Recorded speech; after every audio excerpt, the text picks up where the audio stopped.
பிறந்த குழந்தை முதல் 18 வயது வரை உள்ள குழந்தைகளுக்கான இலவச இருதய மருத்துவ ஆலோசனை முகாம் ஆகஸ்ட் 2 வரை கோவை KMCH மருத்துவமனையில் நடைபெறுகிறது. முன்பதிவிற்கு 8754887568. அசாமில் வங்கதேசத்தைச் சேர்ந்தவர்கள் சட்டவிரோதமாக 10 லட்சம் ஏக்கர் நிலத்தை ஆக்கிரமித்துள்ளதாக அம்மாநில முதல்வர் ஹிமந்த பிஸ்வ சர்மா குற்றம் சாட்டியுள்ளார்.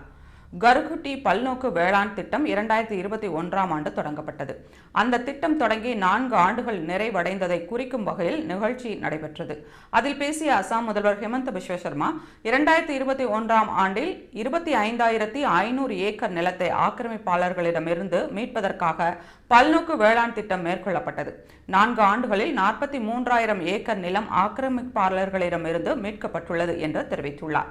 இந்த வெற்றிகரமான பணி தங்களுக்கு பெரிய ஊக்கத்தை அளித்தது என்றும் அதனைத் தொடர்ந்து அசாமில் பல்வேறு பகுதிகளில் இதுபோன்ற நடவடிக்கைகளை மேற்கொண்டு வருவதாக ஹிமந்த பிஸ்வ சர்மா கூறியுள்ளார்.